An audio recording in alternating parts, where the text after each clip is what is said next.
Imagine a country with more than 1 billion people, a country where every year millions of young people enter the workforce, a country building highways, railways, airports, and entire cities at an extraordinary pace. Now imagine that many of the world's biggest companies, Apple, Google, Microsoft, Samsung, Foxconn, Tesla, and Amazon, are all investing billions of dollars there. Many economists believe this country could become one of the most important economic powers of the 21st century. That country is India. Today, India is one of the fastest-growing major economies in the world. It has become a global leader in software, digital services, space technology, and pharmaceutical manufacturing. Its population has recently surpassed China, making it the largest nation on Earth. Its middle class continues to expand. Its technology sector is attracting enormous international investment, and manufacturers around the world are increasingly looking to India as an alternative production hub. But this remarkable story didn't begin with rapid growth. Only a few decades ago, India faced a very different reality. Economic growth was slow. Government regulations controlled almost every major industry. Starting a business was difficult. Imports were heavily restricted. Foreign investment was limited. Innovation struggled to flourish. Despite having one of the world's largest populations, millions of people remained trapped in poverty. Many believed India would never realize its enormous potential. So, what changed? How did a country once associated with bureaucracy and slow growth become one of the world's most closely watched economies? Could India truly become the next global economic superpower? Or is the world placing too much hope on its future? To answer those questions, we have to go back to the years immediately after India gained independence. In 1947, India inherited an economy weakened by colonial rule. Industrial capacity was limited, infrastructure was underdeveloped, poverty was widespread. The new government believed that strong state control was necessary to build the nation. Large public companies were created. Entire industries came under government ownership. Economic planning became the center of national policy. At first, the strategy appeared reasonable. The country needed stability. It needed factories. It needed jobs. But over time, this system created an entirely different problem. Instead of encouraging competition, it created layers of regulation that slowed almost every part of the economy. By the 1980s, India's economy had reached a breaking point. Businesses needed government approval for almost everything. Opening a factory, expanding production, or importing equipment often required months of paperwork. This complicated system became known as the license Raj. Instead of rewarding innovation, it rewarded bureaucracy. Economic growth remained slow. Private investment was discouraged. Many talented entrepreneurs looked for opportunities abroad. Then, in 1991, everything changed. India was hit by one of the worst economic crises in its modern history. The government was running out of foreign currency. The country had barely enough reserves to pay for a few weeks of essential imports. Fuel, food, and industrial supplies were suddenly at risk. For the first time, India faced the possibility of defaulting on its international obligations. The situation became so severe that the government made an extraordinary decision. It pledged part of the nation's gold reserves to secure emergency financial assistance. It was a moment of national humiliation, but it also became a turning point. India's leaders realized the old economic model could no longer continue. Under Prime Minister P.V. Narasimha Rao and Finance Minister Dr. Manmohan Singh, the country launched one of the most significant economic reform programs in its history. Many government controls were removed. Import restrictions were reduced. Foreign companies were allowed to invest in more sectors. Private businesses gained greater freedom to compete. For the first time in decades, India began opening its economy to the world. These reforms did not create instant prosperity, but they changed something far more important. They changed expectations. Entrepreneurs suddenly believed that building a successful business was possible. International investors began seeing India differently. Global companies started exploring new opportunities. Confidence slowly returned. Year after year, investment increased. Exports expanded. New industries emerged. And perhaps most importantly, India discovered one resource it possessed in extraordinary abundance. Not oil, not minerals, not vast natural wealth, human talent. Millions of young people were entering universities every year. Engineers, software developers, scientists, and business graduates would soon become one of India's greatest competitive advantages. The country was preparing for an economic revolution, even if very few people realized it at the time.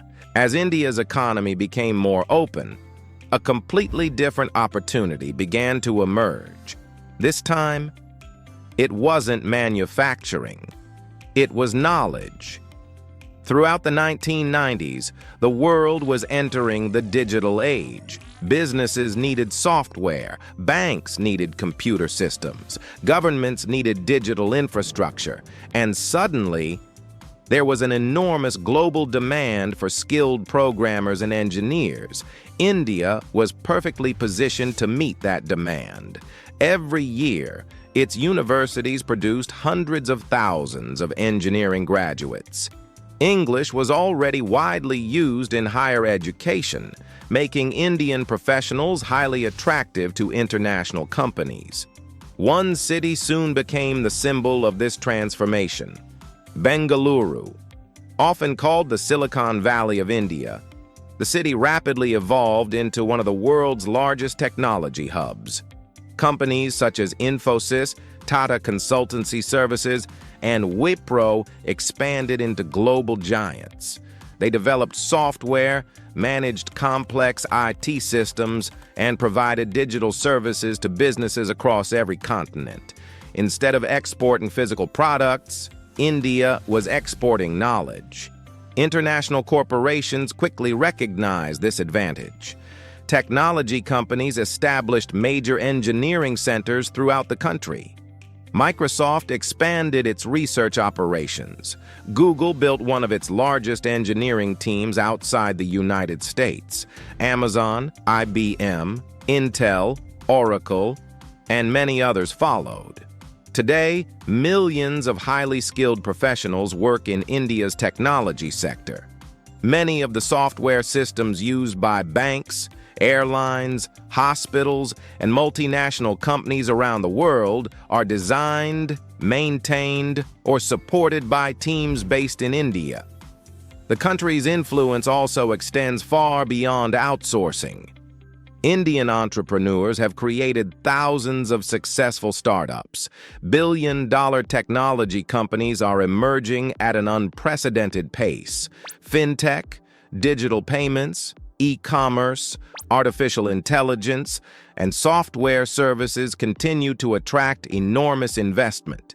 India now has one of the largest startup ecosystems in the world, but technology was only one part of a much bigger transformation. While software companies were expanding, India was quietly preparing for another opportunity, one that could reshape global manufacturing in the decades ahead. By the late 2010s, another major shift was beginning.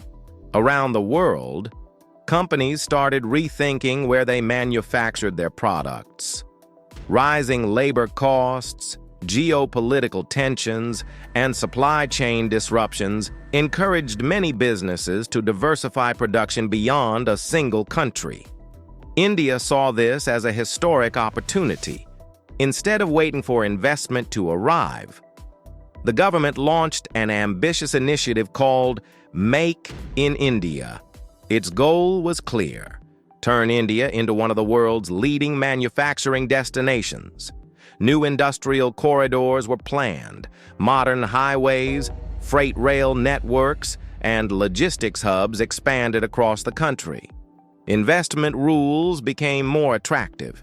Digital services simplified many government procedures. Although challenges remained, doing business in India gradually became easier than it had been only a decade earlier. Global manufacturers began paying close attention. Apple steadily increased iPhone production in India. Foxconn expanded its manufacturing facilities. Samsung built one of its largest smartphone factories in the world near New Delhi. Automotive companies, electronics manufacturers, and renewable energy firms also increased their investments. India was no longer competing only as a service economy. It was becoming an increasingly important manufacturing partner. Another major advantage was its domestic market. With more than 1 billion consumers, many companies were investing not only to export, but also to sell directly inside India. As incomes continued to rise, demand for smartphones, vehicles, appliances, financial services, and digital products grew rapidly. This combination of manufacturing potential and a massive consumer market made India unique. Few countries offered both at the same scale. The government also invested heavily in digital infrastructure. Programs such as Digital India accelerated internet access, online public services, and digital payments. Today, India processes billions of digital transactions every month through one of the world's most advanced payment systems. For millions of small businesses, technology has become a powerful tool for economic growth. Yet despite this remarkable progress, India's journey is far from complete. Infrastructure still needs improvement in many regions. Education quality remains uneven. Income inequality continues to present serious challenges, and competition from other emerging economies is becoming stronger every year. The question is no longer whether India has potential. The real question is whether it can turn that potential into sustained global leadership. India's economic story is still being written. Unlike many of the world's richest nations, its greatest advantages are not buried beneath the ground. They are found in its people, a young population, a growing middle class, an expanding technology sector, and an economy that continues to evolve year after year. No one can say with certainty whether India will become the world's next economic superpower. Some economists believe it will eventually rival China's manufacturing strength. Others argue that India's future lies somewhere different, combining technology, services, advanced manufacturing, and one of the largest consumer markets on Earth. What is clear is that the world is paying closer attention than ever before. International companies continue investing billions of dollars. Global supply chains are becoming increasingly connected to India. Entrepreneurs continue building innovative businesses, and millions of young people are entering the workforce with ambitions that previous generations could only imagine. But India's future will depend on more than rapid growth. It will require continued investment in education, better infrastructure, higher productivity, smarter cities, more efficient institutions, and the ability to create opportunities for hundreds of millions of people. History has shown that economic success is never guaranteed. Every country faces moments that define its future. For India, Those defining moments are happening right now. Perhaps the greatest lesson from India's journey, Stacey, is that size alone does not create prosperity. Real wealth is built when human potential is transformed into innovation, productivity, and long-term opportunity. The next chapter of India's story has not yet been written, but one thing is already certain. The decisions India makes over the coming decades will influence not only its own future, but the future of the global economy. Thank you for watching. If you enjoyed this documentary, and subscribe to Built for Billions, where every week we uncover the remarkable stories behind the world's most successful economies.